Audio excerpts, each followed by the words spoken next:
नमस्कार मित्रांनो, लग्नानंतर होईलच प्रेम या मालिकेच्या 21 ऑगस्टच्या भागात आपल्याला पाहायला मिळणार आहे.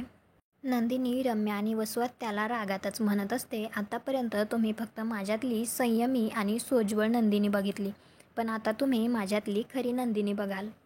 एकमेकींना धरून उभ्या राहा, कारण आता वादळ येणार आहे. दुसऱ्या दिवशी नंदिनीने विक्रमसाठी पोहे बनवलेले असतात, कारण विक्रम तिच्यावर चिडलेला असतो. तर मानिनी ते पोहे विक्रमला देऊन त्याला म्हणते, तुमच्या आवडीचे पोहे केलेत नंदिनीने तुमच्यासाठी. नंदिनीने वसुआत्यावर आरोप केल्यामुळे विक्रमला मात्र तिचा राग आलेला असतो. तर विक्रम म्हणतो, ती तुझी सून आहे, तिने हवं ते करावं, फक्त माझ्यासाठी काही करायला येऊ नये बास. आणि असं म्हणून तो रागातच तिथून उठून जातो. तो रागातच उठून जात असताना मानिनी त्याला थांबवते आणि म्हणते, थांबा आणि संपवा हे सगळे एकदाचं. तर विक्रम लगेच म्हणतो, मी हे संपवणार नाही आणि मी कोणासाठीही या घरात हा विषय सोडणार नाही. तुम्हाला हा भाग कसा वाटला ते कॉमेंट करून नक्की सांगा. व्हिडिओला लाईक करा, आपल्या मराठी मालिका चॅनलला सबस्क्राईब करा. भेटू उद्याच्या भागात.